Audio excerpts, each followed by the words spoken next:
आपका स्वागत है हमारे चैनल में। आज हम डिस्कशन करने वाले हैं द फीटस इन यूट्रो, मतलब कि जो हमारा बच्चा है बच्चेदानी में, उसका कैसा पोजीशन है, कैसा लाई है, सब कुछ के बारे में पढ़ने वाले हैं। तो इसमें हम 4 चीज़ पढ़ेंगे। एक तो लाई, दूसरा प्रेजेंटेशन, पोजीशन, एटीट्यूड। एक एक के बारे में हम पहले पढ़ते हैं। लाई क्या होता है? तो हमारा फीटस है वो माँ के स्पाइन से या जो सेंट्रल यूट्रस है उससे वो किस पोजीशन में है। एग्जाम्पल के लिए मान लीजिए हमारा फीटस इस तरह से है, तो ये क्या है? लॉन्गिट्यूडनल, इस तरह से है। तो ऑब्लिक या ट्रांसवर्स। चलिए पिक्चर से देखते हैं। पहला पिक्चर में आप क्या देख रहे हैं? ये हमारी माँ का स्पाइन है, ठीक है। ये हमारा इंटरनल ओएस है। और ऐसे ये बच्चा क्या है? एकदम लॉन्गिट्यूडनल है, तो इसको हम लॉन्गिट्यूडनल पोजीशन कहेंगे। तो इसको क्या कहेंगे? तो इसको ट्रांसवर्स कहेंगे या ऑब्लिक? ना ना ना ना ना, कंफ्यूज नहीं करने का। इसको भी हम लॉन्गिट्यूडनल कहेंगे। क्यों? ये जो माँ का यूट्रस है, सेंट्रलाइज यूट्रस, उसके लॉन्ग एक्सिस में आता है। मतलब लाई किसको कहते हैं? Long axis of the foetus. और माँ का स्पाइन या उसका सेंट्रलाइज यूट्रस का जो ये लॉन्ग एक्सिस है उसके बराबर होगा, तो उसको हम लॉन्गिट्यूडनल कहेंगे। ऑब्लिक थोड़ा सा टेढ़ा होगा। यहाँ पे देखिए, यहाँ पर इसका क्या है? सेंट्रलाइज यूट्रस है, तो इससे ये थोड़ा टेढ़ा हो गया, तो इसको क्या कहेंगे? ऑब्लिक कहेंगे। एकदम पूरा उल्टा हो जाएगा इस तरह से तो ट्रांसवर्स लाई कहेंगे। ऐसा है, ये लाई समझ में आ गया होगा। चलिए अगला प्रेजेंटेशन। प्रेजेंटेशन किसको कहते हैं? ओसा पात जो यूट्रस के लोअर पार्ट में होता है। ये हमारा यूट्रस है, इस पार्ट में जो होता है उसी को हम क्या कहते हैं? हम प्रेजेंटेशन कहते हैं। तो सबसे ज़्यादा देखने के लिए प्रेजेंटेशन कौन सा होता है? तो सबसे पहले प्रेजेंटेशन कौन कौन सा होता है? तो या तो वो सेफेलिक हो सकता है, या पोडेलिक हो सकता है, या शोल्डर हो सकता है, ठीक है। तो सबसे ज़्यादा हम सेफेलिक देखते हैं 96.5%। अच्छा, लाई सबसे ज़्यादा कौन सा देखते हैं? तो लॉन्गिट्यूडनल 99%। उसके बाद अदर्स जैसे कि पोडेलिक 3% और शोल्डर वाला हम 0.5% देखते हैं, ठीक है। अब एक टर्म आता है कंपाउंड प्रेजेंटेशन। कंपाउंड प्रेजेंटेशन मतलब क्या हो गया? फीटस का एक से ज़्यादा पार्ट लोअर पोल में पाया जाता है, उसको हम कंपाउंड प्रेजेंटेशन कहते हैं। तो फिर प्रेजेंटिंग पार्ट किसको कहते हैं? तो देखिए, ये हमारा यूट्रस है, यूट्रस में हमारा बेबी है, ठीक है। बेबी का लोअर पोल में आ गया तो इसको क्या कहेंगे? प्रेजेंटेशन कहेंगे। और इस लोअर पोल में आने के बाद जो हमारा इंटरनल ओएस होता है, वहाँ पर हमारा कौन सा पार्ट दिख रहा है उसी को हम प्रेजेंटिंग पार्ट कहते हैं। पार्ट समझने का मतलब क्या है? कि हमारा इंटरनल ओएस में जो पार्ट दिख रहा है। एग्जाम्पल के लिए बताती हूँ, ये वाला हमारा क्या है? तो ये हम अगर यूट्रस देखेंगे तो ये एग्जाम्पल के लिए सिफेलिक प्रेजेंटेशन है, ठीक है।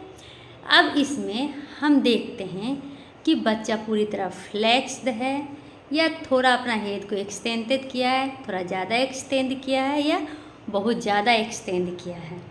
तो इसका अगर प्रेजेंटेशन पूछेंगे तो क्या हो जाएगा? सिफेलिक प्रेजेंटेशन हो जाएगा। लेकिन अगर हम प्रेजेंटिंग पार्ट पूछेंगे तो यहाँ पर पूरा प्रेजेंटिंग पार्ट क्या हमें दिख रहा है? हेड।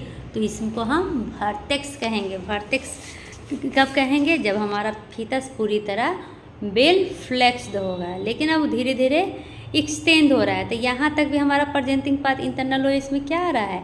हेड आ रहा है, तो इसको भी वर्टेक्स कहेंगे। लेकिन अब देखिए, यहाँ पर हमारा इंटरनल ओएस है, तो प्रेजेंटिंग पार्ट हमारा क्या आ रहा है? ये आईब्रो आ रहा है, तब ब्रो कहेंगे। अब क्या है? बहुत ज़्यादा एक्सटेंड हो गया, तो प्रेजेंटिंग पार्ट हमारा क्या आ रहा है? फेस, तो फेस कहेंगे। तो प्रेजेंटेशन किसको कहे? जो हमारा लोअर यूट्रस में जो आ गया। लेकिन प्रेजेंटिंग पार्ट किसको कहेंगे? जो हमारा इंटरनल ओएस, जैसे फिंगर हम डाले वेजाना में और जो फील किए इंटरनल ओएस से, उसी को हम प्रेजेंटिंग पार्ट कहते हैं। ठीक है, यहाँ तक समझने में कोई भी प्रॉब्लम नहीं है। तो कॉमेस्ट कौन सा होता है, तो वर्टेक्स होता है। ठीक है, तो याद रखिएगा, अगर फ्लेक्स्ड रहेगा तो कंप्लीट, अब वो तो हम सिफेलिक में बता दिए कि अगर फ्लेक्स्ड रहा तो वर्टेक्स हो जाएगा, थोड़ा एक्सटेंड हुआ तो ब्रोजर फेस हो जाएगा। ये डिपेंड करता है कि फ्लेक्शन कितना डिग्री हुआ है इसका। अब दूसरा प्रेजेंटिंग पाथ क्या होता है, तो ब्रीच होता है। तो ब्रीच में अगर पूरी तरह फ्लेक्स्ड हुआ तो वो कंप्लीट ब्रीच कहेगा, अगर पूरी तरह एक्सटेंडेड हुआ तो फ्रैंक ब्रिज कहलाएगा। लेकिन एक पैर मुड़ा हुआ, एक पैर लटका हुआ रहा तो वो फुटलिंग कहलाएगा, मतलब वो फुटलिंग प्रेजेंटिंग पाथ कहलाएगा। तो अब आपको टर्म समझ में आ गया होगा कि प्रेजेंटेशन और प्रेजेंटिंग पाथ में क्या डिफरेंस है। देखते हैं एटीट्यूड। एटीट्यूड किसको कहते हैं, फीटस का जो डिफरेंट पाथ है उसको एक दूसरे से क्या रिलेशन है उनके बीच में, इसी को एटीट्यूड कहते हैं। ठीक है, अब ये यूनिवर्सल एटीट्यूड कौन सा होगा, फ्लैक्शन। फ्लैक्शन कहने का क्या मतलब है, देखिए ये पिक्चर, इसमें क्या है, हेड भी मुड़ा हुआ है, ये हैंड भी फ्लेक्स्ड है, लेग भी फ्लेक्स्ड है, तो ये यूनिवर्सल एटीट्यूड में आता है। ये जो एटीट्यूड है ये इसका जो करेक्टरिस्टिक है ये मॉडिफाई करता है अमाउंट ऑफ लिक्विड एमनियोन से। ठीक है, लेकिन इसका एक्सेप्शन है। ठीक है, एक्सेप्शन क्या है कि जैसे जो यूनिवर्सल एटीट्यूड है उसका एक्सटेंशन ऑफ हेड कैसे होता है, जैसे कि अगर थोड़ा सा फ्लेक्स्ड हुआ, थोड़ा सा एक्सटेंड हुआ, बहुत ज़्यादा एक्सटेंड हुआ, ये डिपेंड करता है कितना डिग्री ऑफ एक्सटेंशन हुआ है, या फिर लेग पे वो एक्सटेंड हो जाएगा ब्रीच में, तो ये उस पर डिपेंड करेगा। तो ये जो अमाउंट ऑफ लिक्विड है उस पर डिपेंड नहीं करेगा। ठीक है, यह मैंने पढ़ा दिया। डिनोमिनेटर क्या होता है, तो जो बोनी पाथ होता है ना, प्रेजेंटिंग पाथ का जो बोनी फिक्स्ड पॉइंट होता है। अब कहने का क्या मतलब है, जैसे कि आप इंटरनल एग्जामिनेशन कर रहे हैं और इस जो ये वर्टेक्स है इसको देखेंगे तो आपको क्या मिलेगा, ऑसिप्यूट मिलेगा। ये क्या है, इसका डिनोमिनेटर है। अगर हम देखेंगे ब्रो, तो हम जब हाथ डालेंगे तो क्या मिलेगा, आईब्रो, ये फ्रंटल पाथ मिलेगा, तो ये इसका क्या हो जाएगा, डिनोमिनेटर हो जाएगा। देखिए वही कह रहा है, जो हमारा वर्टेक्स है उसमें ओसिपुट हो जाएगा डिनोमिनेटर, फेस में मेंटम हो जाएगा, ब्रो वाला में यह हमारा फ्रंटल पाथ हो जाएगा, और अगर ब्रीच रहा तो सैक्रम पाथ, और शोल्डर रहा तो एक्रोमियम देखने को मिलेगा। पोजीशन अब क्या होता है, तो पोजीशन मतलब कि कितना डिग्री में वो ये डिवाइड है, कितने क्वाड्रेंट में डिवाइड है। तो क्वाड्रेंट का डिवीजन कितना पोजीशन होता है, मेनली 8 पोजीशन होता है, और इसका डिवीजन 45 डिग्री के बेसिस पे होता है। तो पहले एक छोटा सा में समझ लीजिए, इस तरह से पहले हम इस तरह से 4, फिर 5, 6, 7, 8 में कर दिए। इससे इधर राइट कहलाएगा, इधर लेफ्ट कहलाएगा। ठीक है, ऊपर वाला पोस्टीरियर पोजीशन कहलाएगा, नीचे वाला एंटीरियर कहलाएगा, और बीच वाला ट्रांसवर्स कहलाएगा। इतना पोजीशन आपको समझने में दिक्कत नहीं है। चलिए, तो anterior, posterior, right, left position आपको माँ के पेल्विस का समझ में आ गया। अब देखिए क्या बताए थे, ये क्या है, पोस्टीरियर है, ये एंटीरियर है, ये राइट है, लेफ्ट है। तो ये वाला पोजीशन क्या होगा, जब आप फील कीजिएगा तो आपको क्या ओसिप्यूट फील होगा। ठीक है, किधर की ओर, एंटीरियर की ओर, तो वो क्या कहला जाएगा, ओसिपिटो पोस्टीरियर हो जाएगा। ठीक है, और अगर ओसिप्यूट आपको फील नहीं हुआ तो वो क्या हो जाएगा, ओसिपिटो एंटीरियर। अगर मतलब ये जो ओसिप्यूट है वो अंदर की ओर रहा तो ओसिपिटो एंटीरियर हो जाएगा। इस तरह से राइट लेफ्ट करके कर लीजिए। ठीक है, अब ये देखिए डायमेंशन दिया हुआ है कि जब फ्लेक्स्ड रहेगा तो अगर पोडोलिक भर्ती को डायमीटर देखना है यहाँ से लेके यहाँ तक तो कितना होगा, 25 सेंटीमीटर। फिर बाई एक्रोमियम डायमीटर देखना है तो 12 सेंटीमीटर। बाई क्या है, ट्रोकेंटेरिक डायमीटर देखना है तो 10 सेंटीमीटर। ये तो आपको याद करना पड़ेगा। मेथड ऑफ ऑब्स्टेट्रिकल एग्जामिनेशन में सबसे पहले हम एब्डोमेन, पेट का एग्जामिन करते हैं।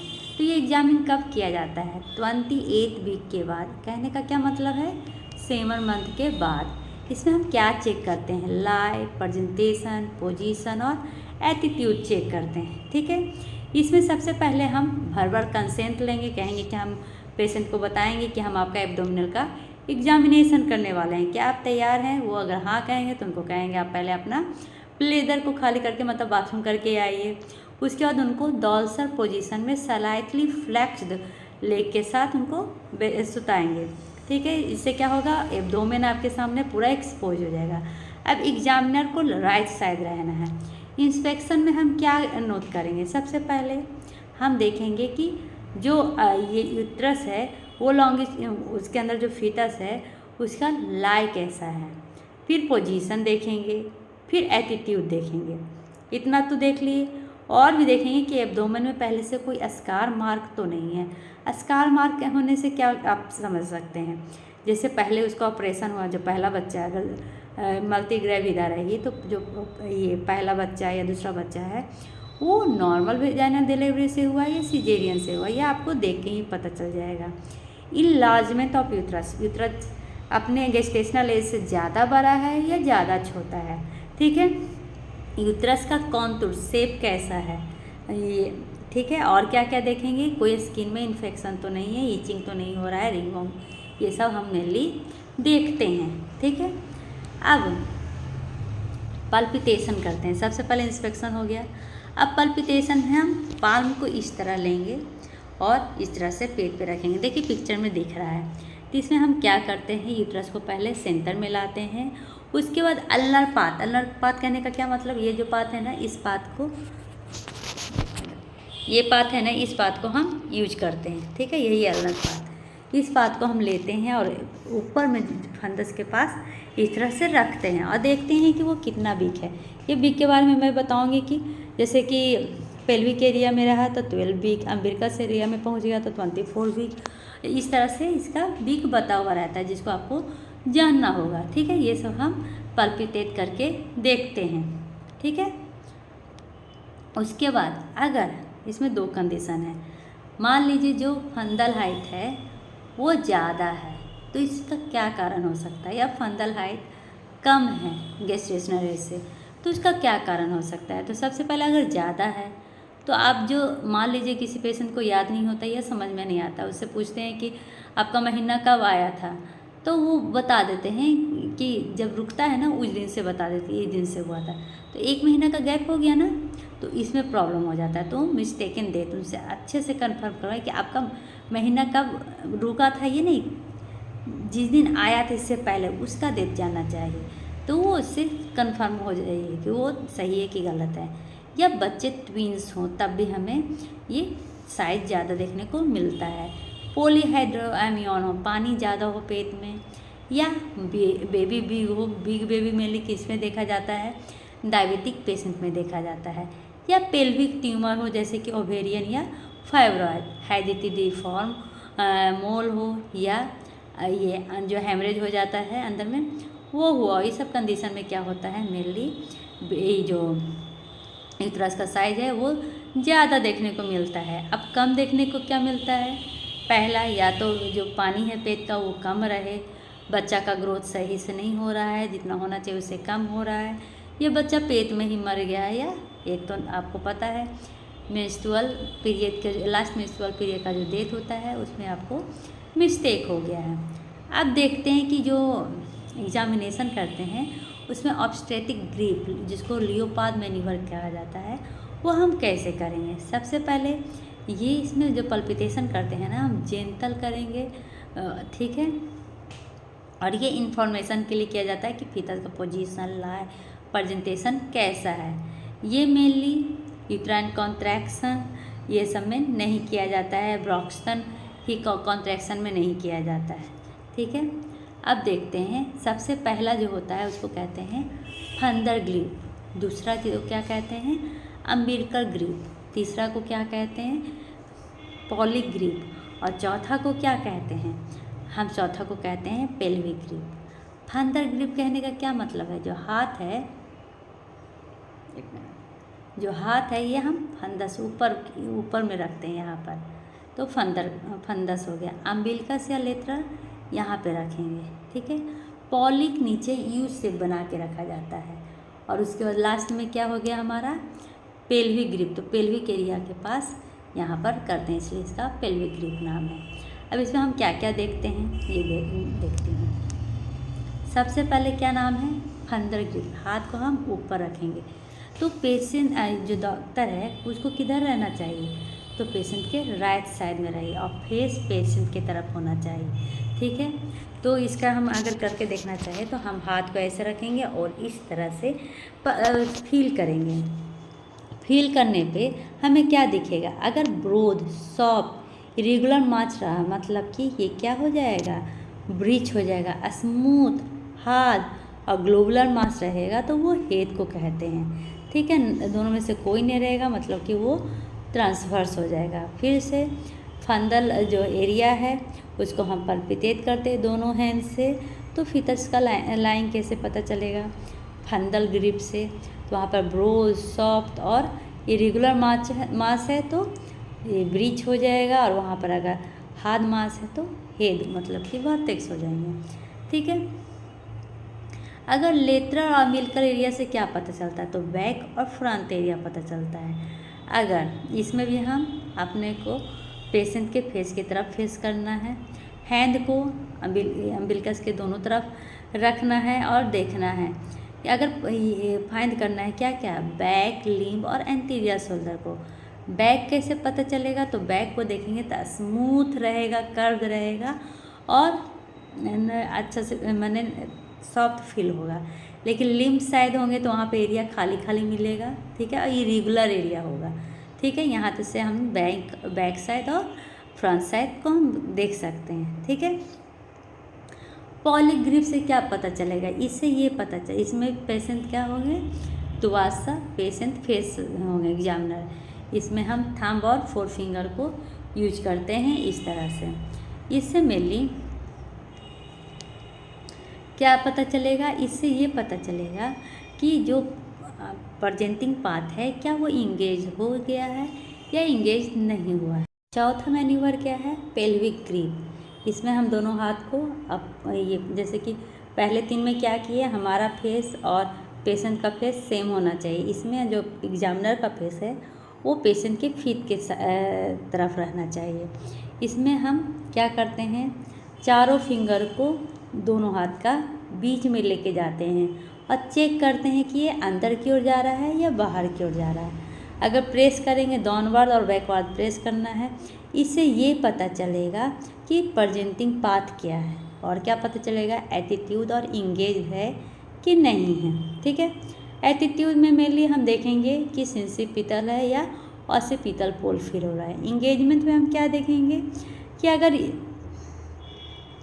सिंसिपिट और ऑसिपिटल पोल है तो ये कन्वर्स कर रहा है या डाइवर्ज कर रहा है, फिंगर को हम देखेंगे, ठीक है। इसके बाद आते हैं अस्कल्टेशन में। अस्कल्टेशन में हम क्या अस्कल्टेट करते हैं, तो मेनली 4th वीक से किया जाता है हमारा फीटल डॉपलर से अस्कल्टेट। 6 वीक से हमारा हो जाता है अल्ट्रासाउंड से बच्चा का फीटल हेल्थ साउंड पता चल जाता है। और 18 वीक से हमारा चालू हो जाता है क्या से, तो स्टेथोस्कोप से पता चल जाता है, मतलब कि उससे सुनाई देने लगता है। तो अब देखेंगे कि कहाँ पर किसका होगा, तो मैक्सिमम इंटेंसिटी जो होता है फीटल हेल्थ साउंड का वो देखेंगे। तो अगर सिफेलिक प्रेजेंटेशन रहा, सिफेलिक रहा तो उसका क्या होगा, अम्बिलिकस के नीचे सुनाई देगा, ठीक है। अगर ब्रीच रहा तो अम्बिलिकस के चारों तरफ सुनाई देगा, ठीक है। उसके बाद और भी अगर अलग पोजीशन रहा तो वो डिपेंड करेगा कि पोजीशन कैसा है, बैक कहाँ पे है और डिग्री ऑफ डिसेंट कितना है। जैसे कि ऑसिपिटो एंटीरियर पोजीशन रहा तो मेनली जो फीटल हेल्थ साउंड है वो मिडिल स्पाइनो अम्बिलिकल लाइन में सुनाई देगा, सेम साइड में। लेकिन ऑसिपिटो लेटरल पोजीशन रहा तो ये लेटरल पाथ में सुनाई देगा। ऑसिपिटो पोस्टीरियर पोजीशन रहा तो वो बैक पाथ में सुनाई देगा, ठीक है। अब आते हैं इंटरनल पाथ मैन्यूवर का ये शॉर्ट फॉर्म है। सबसे पहले क्या था, तो फंदर ग्रिप था। इसमें हम डिटरमाइन करते हैं कंसिस्टेंसी, शेप एंड मोबिलिटी के बारे में। सेकंड में हम क्या देखते हैं, लेटरल पाथ देखते हैं। इसमें हम पता करते हैं कि फीटल बैग किस तरफ है। थर्ड में हम पॉलिक देखते हैं।